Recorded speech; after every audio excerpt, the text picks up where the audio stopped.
Question is from Karen Jubb. Good evening, gentlemen.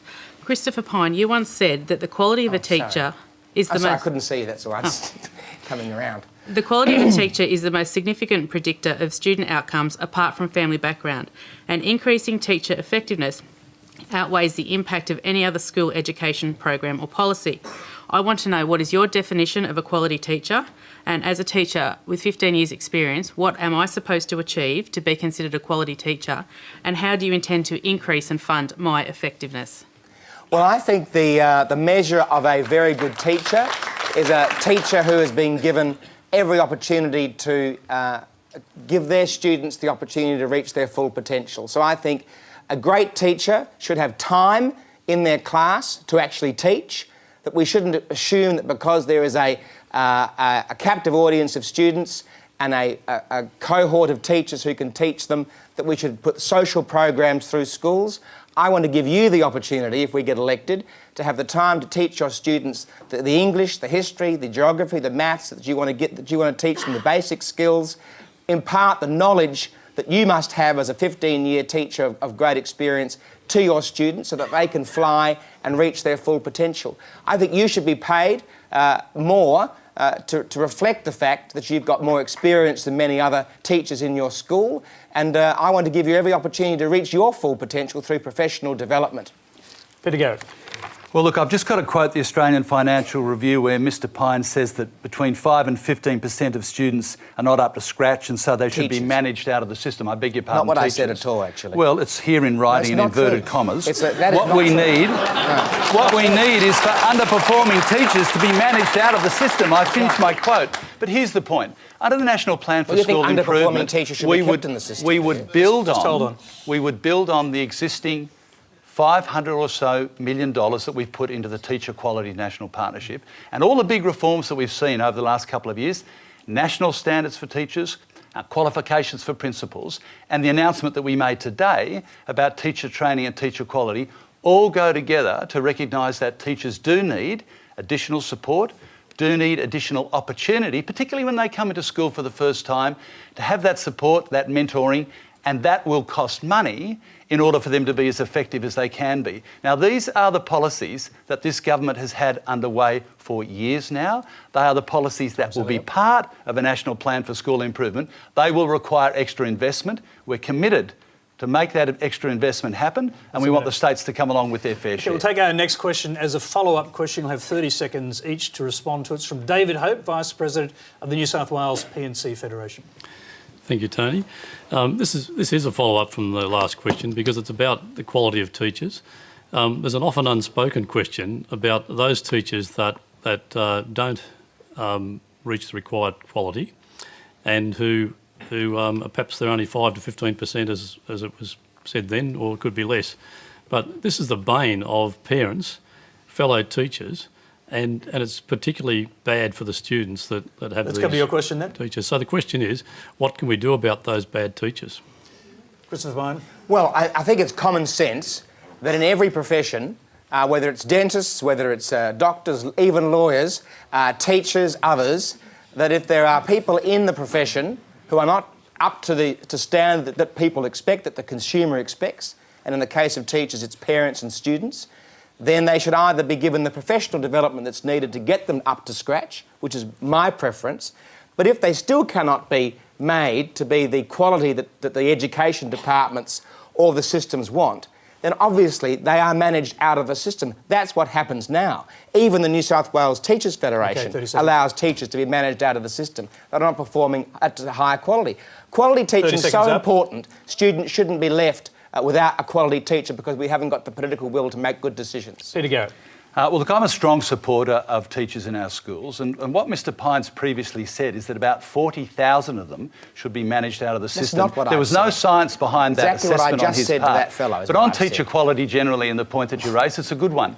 What we really want to do, and what we've announced today, in fact, is making sure, particularly for young people who want to choose teaching for a career, that they are able to get the teacher training and that they're well motivated and well prepared to go into the schools and do that work. When they get into the school, all the research tells us that those first couple of years that are really important.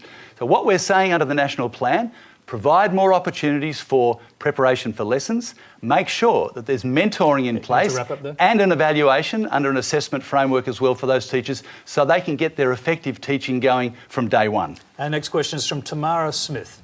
Thank you, Tony. My question's for Mr. Pine. Mr. Pine, you've come out in support of a more traditional classroom approach. As a classroom teacher, I try to vary my delivery of information to cater for the variety of learning styles in each of my classes. It's becoming clear to me and my colleagues, though, that this old school chalk and talk style just doesn't cut it for students today. My question to you is, have you actually been out and spoken to students about ways in which they want to learn or ways in which they feel they learn best? Or are you assuming that the old ways are simply the best ways? Well,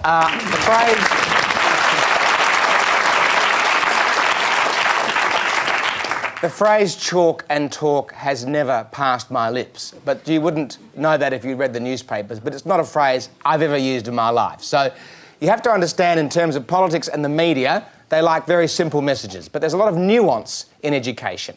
And in education, all I've simply said is that whole language learning, critical literacy, if we're talking about English, phonics, are all things that should be used in the curriculum to meet certain needs of students, that one size doesn't fit all.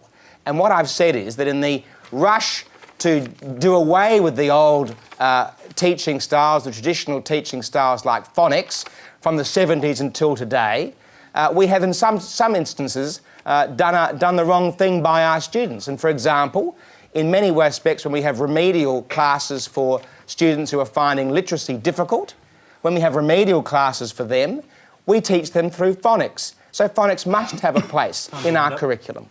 Way to go. Look, I think what Mr. Pine had said earlier indicated that he really was referring to an earlier mode of teaching, which was effectively the teacher standing in front of the classroom. You're absolutely right.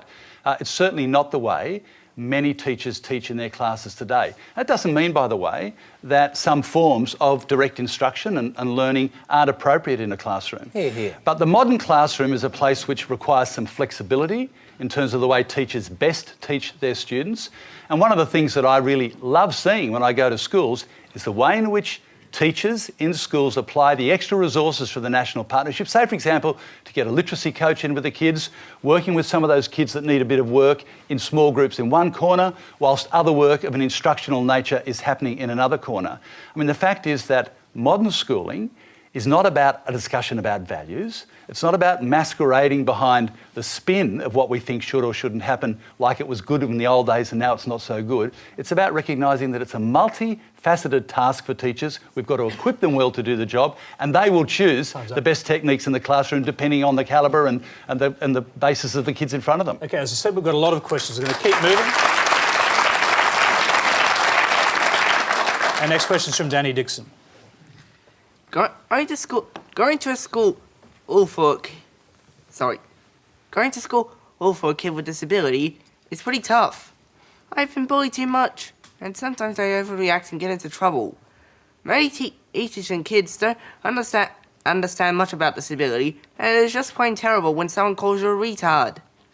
Schools just need to get better at meeting the needs of kids with disability.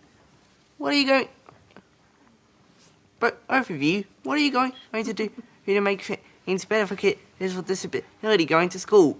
And can you please make this a priority if you win this year's election? We'll start with Peter Gale.